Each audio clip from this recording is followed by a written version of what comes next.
നിങ്ങൾ ഈ ചാട്ടവാർന്ന് കേട്ടിട്ടുണ്ടാവും. ചാട്ട അല്ലെങ്കിൽ ചാട്ടവാർ. ചാട്ടവാർ എന്ന് പറഞ്ഞാൽ എന്താണെന്ന് വെച്ച് കഴിഞ്ഞാൽ എന്താണ്, മൃഗങ്ങളെയും മനുഷ്യരെയൊക്കെ പണ്ട് തല്ലാൻ ഉപയോഗിക്കുന്ന ഒരു വടിയുടെ അറ്റത്ത് ഒരു എന്താ പറയുക, ഒരു വള്ളി പോലത്തെ അല്ലെങ്കിൽ ആ ലെതർ പോലത്തെ അങ്ങനത്തെ ഒരു സംഭവം, സ്ട്രോങ് ആയിട്ടുള്ളൊരു സംഭവം കെട്ടി നമ്മൾ ചാട്ടവാറായിട്ടൊക്കെ യൂസ് ചെയ്യാറുണ്ട് അല്ലേ. അപ്പോൾ ഈ ചാട്ടവാറിന് ഇംഗ്ലീഷിൽ എന്താ പറയണതെന്ന് ചോദിച്ചു കഴിഞ്ഞാൽ ചിലവർക്ക് അറിയാൻ സാധിക്കില്ല. അപ്പോൾ ഇന്ന് നമുക്ക് എന്താണെന്ന് നോക്കാം. ചാട്ടവാറിന് എന്താണ് ഇംഗ്ലീഷിൽ പറയണതെന്ന് നോക്കാം.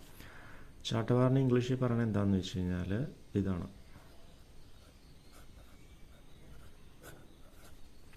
ഇതാണ് വിപ്പ്. വിപ്പ് എന്ന് പറഞ്ഞാൽ WHIP, വിപ്പ്. അതിനാണ് നമ്മൾ ചാട്ടവാറെന്ന് പറയുന്നത് വിപ്പിനെയാണ് കേട്ടോ. അത് അറിയാത്തവർക്ക് മനസ്സിലാക്കാം.